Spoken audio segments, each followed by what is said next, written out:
And I'd like to start by addressing the consistent pattern of the prior board of approving actions that only benefited Disney. And there are many examples in the audit, but I'll touch on just a few. One of them relates to the Disney Spring garages. These are 3 garages that are constructed by Disney Springs, and they cost hundreds of millions of dollars to build. In fact, it was $700 million to build the 3 garages. And Disney is the only one benefiting from these garages. There's no other taxpayer in the district that's benefiting. Now, Disney may say, well, we're the biggest taxpayer, so what's the big deal? And the reality is, as the audit shows, there are 57 other taxpayers in the district. Ooh. And they pay at least 13%. Now, I'm going to stop there because I was a little surprised. I didn't think it was that high even. I was thinking, yeah, maybe it would have been 5 or 6%. It doesn't, if it was 1%, if it's 0.1%, it doesn't matter. There's other taxpayers there. Even if there weren't other taxpayers, Disney technically shouldn't still be doing this. Right. 57 other taxpayers not named Disney in the district. And they're responsible for, according to him, at least 13% of the revenue. So that means of the district's taxes. So 13% of $700 million, that's $91 million of obligations and liabilities that were foisted upon the other taxpayers in this district for something that did not benefit them. And the story is actually even worse than that, because Disney, in many of its leases, also passes through these tax obligations to the district to many of their tenants. They do so in provisions that are called central area maintenance payments, so-called CAM provisions that are built into commercial leases and require the tenants to pay the property taxes associated with that property. And just real quick, I mentioned this on the Friday Night Member Show. Common area maintenance, or whatever he referred to it, we always refer to it as common area maintenance, CAM payments. Basically, so if you go lease a building, I've got 3 or 4 different commercial leases for different business operations. You know, the rent might be $1,000 a month for the space, but then I've got to pay another $250 a month on top of that for CAM, common area maintenance. That's what pays the guys to come out and clean up the parking lot, cut the grass around the whole building, or if water's included in our rent, you know, it goes to help service that. That common area, the parking lots, the surrounding areas that everybody in the building is using, it's not directly related to the size of the unit that you're renting, but you pay a fee. So what Disney was doing was throwing all of this into CAM, including all these shuffled down taxes and liabilities and all this other stuff. It's a sham. It's a shell game. Disney has stonewalled us. We have tried to figure out the extent to which they are passing on their tax obligations to their tenants, and they have refused to provide us with that information. But the bottom line is, whether it's $91 million or well over $100 million of value that was siphoned off by Disney with the willing cooperation of prior boards in the district. That's not the only benefit that accrued solely to Disney's advantage. As has been mentioned before, Disney was also paying on an annual basis millions of dollars to Disney for tickets and merchandise and subsidizing cruises that employees took. And Disney was the only taxpayer in the district to receive these benefits that over time amounted to tens of millions of dollars. And here again, the other taxpayers in the district were being forced to pay for this perk.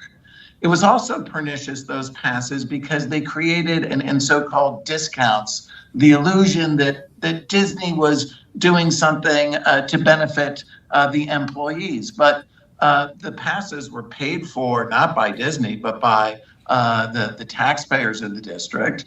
And the quote-unquote discounts that the employees received 40% on cruises, large discounts on merchandise and food from Disney stores. Those were that they amounted to a significant amount of money, and they were paid for. They weren't a true discount. They were paid for by the district back to Disney. One example That's it. And that's huge. We mentioned that earlier. It's, you weren't just getting half off of your Disney cruise. I mean, Disney giving that to actual Disney employees, that's fine. There's nothing wrong with that. But what they were doing here was they were doing this with Reedy Creek employees, which he doesn't really bring up, but we talked about before because it was in one of the audit reports. Disney knew what they were doing was wrong. Normally, if you were a Disney employee, you had a little identifier number or whatever as a cast member. When you called in or you went online to book your Disney cruise, automatically it would recognize you as a Disney employee. You got your 50% off. You went on your cruise. That did not happen with Reedy Creek employees because Disney knew that if they did that, they even said there was an email that was out there, and I don't have it in front of me I don't have it available to pull up, but there was an email that was captured in this audit report that literally said, you have to call in and let us know you're with Reedy Creek. We can't do it automatically because we have to work to avoid sunshine laws in the state of Florida. So they knew what they were doing was in violation of the law in Florida, and they were deliberately acting in that end and everything else that they've talked about today to conceal the illegal stuff they were doing because they knew it was illegal. That's the point. Would give you is the Shades of Green Resort. This is a resort that is operated for the benefit of U.S. service members and their families. Disney did not want the guests at the Shades of Green to have a pedestrian crossing with a signal. Disney certainly did not want a pedestrian bridge to be built to facilitate access to the Polynesian village and the ferry boat. And Disney's views have prevailed. They prevailed under the prior management and the prior board. When Disney said jump, that prior board often said how high. Another aspect of the audit that I'd like to touch upon relates to the utility facilities. Under the old act, the district was able to own its own utility, and in fact could even build a nuclear power plant if it wanted to. And up until 2003, Disney owned the utility facilities. But in 2003, the decision was made for Disney to offload those assets onto the district. And the purchase price was significant. It was $70 million that the district paid to Disney. $70 million. There you go. Yeah. And you notice that all of this was happening around the same time. In 1998, they moved from having Disney employees populate the district to having actual RCID employees. In 2003, they're offloading utility assets. In 2004, they're de-annexing Celebration, Florida.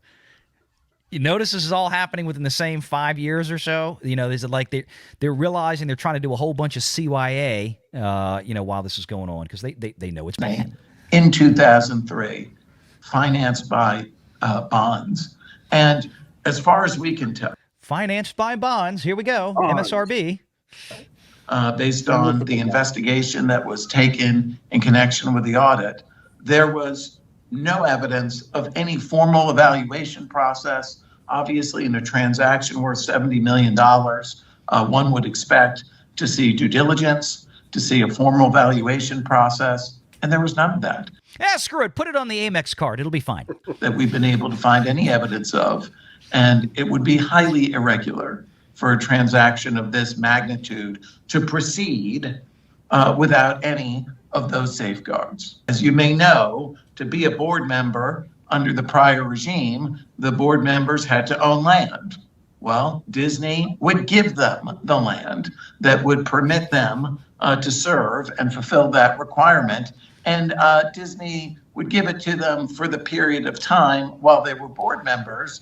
And then Disney went so far for many of the board members to actually pay their property taxes. These are That's insane. personal obligations of the bribery of a public official times how many times? Ron and Pro, if you guys want to serve on my improvement district board, I will deed you part of the area surrounding my pool, and I will take care of the property taxes. You guys don't have to worry about that. And hot cocoa will be provided free. Yep. So basically, That there's hot cocoa sounds like a problem. the audit finds effectively that Disney says, okay, we're gonna here's a contract. We're going to give you the land, right? I'm sure there was a bill of sale for like $1. They give the land to these Disney employees, basically, to make them residents of Lake Buena Vista and Bay Lake, so they can sit on the RCID board, pay their property taxes and everything else while they're there, gift them the land, and then have them make sure that in the beginning they have a contract. When you're no longer a member of the board, you have to turn this land back over to the Walt Disney Company. You know, your trailer, your double wide on the cul-de-sac, you've got to turn that back over to the Walt Disney Company so we can give it to the next lapdog. There is no way lawyers were not involved in coming up with this. Oh, yeah. And those guys are going to have some interesting opportunities to testify. You think there might be a few disciplinary hearings at the bar associations somewhere? Well, And the other, and to be clear, the although Disney had PwC as its audit firm of record, the Reedy Creek audit files prior to the Central Florida Tourism Board were all Ernst & Young financials. Mm-hmm. Mike, when I choose to leave your pool area, do I have to give back the 1/20th acre parcel located near the diving board, or Yes, you do, and you do. You're gonna have to give it back, but you can keep the towel. You can keep the towel, but no more hot cocoa for you once you leave. All right, darn it, Disney. prior board members, and yet for many of them, we backed it up just a skosh. for many of the board members to actually pay their property taxes. These are personal obligations of the prior board members, and yet for many of them, Disney went so far as to cut the checks on Disney bank accounts to pay these taxes. One can't imagine. This is how full of themselves Disney got, right? Nobody's going to touch us. Nothing's going to happen. Don't worry about this. The state of Florida, they are never coming. They were just writing checks out of Disney bank accounts just to pay the taxes straight up. No, they're writing them directly to the bank account that was collecting them for the taxes versus giving them to the property owner. I mean, like, they're not even just give them. You this. didn't even want to put an envelope of cash on the doorstep, right? Nope. Did say here, go pay the no. We'll just write a You know, check. that gets back though. That gets back to the fact that they were gifting these, or not even gifting, but having these park passes purchased when they literally could have given out special passes at zero cost and said, well, because you're a board member, you need access to all of the facilities within the district. And so, you know, you have the ability to come into our parks at any point, and therefore official business purposes, wink, wink, nod, nod. And they were too lazy to do that. Instead, it was a $1 million scheme that they turned it into, rather than just playing it safe. So they literally didn't care about any of this. Because, look, Disney wanted to show the attendance. They wanted to show the revenues of park and ticket sales and merchandise sales and all this. So it's like, well, we've got this. We've got our own government. Let's just loop it through there and have. I feel like somewhere there's a pamphlet. There's got to be a pamphlet where they were, you know, convincing people that they should take on an quote unquote residence in the mobile home park. You know, there's got to be a pamphlet that tells you all the perks that you get for that. And none of them. And like we said, they had to own land there, right? Key. They had to own land. They weren't registered to vote there. You think any of those people had their voter registration in Lake Buena Vista and Bay Lake? Hell no. You're telling me they didn't have a voting location there at all? Nobody could vote in any of the elections in Florida within these two cities? I suspect not, because I don't think a single person that, remember, they weren't residing there. That wasn't where they claimed that's where they were living. They just had to own land in the district. Okay. You know, again, all a sham. Stick up the houses so we can see it on a Google Earth picture and go, look at that.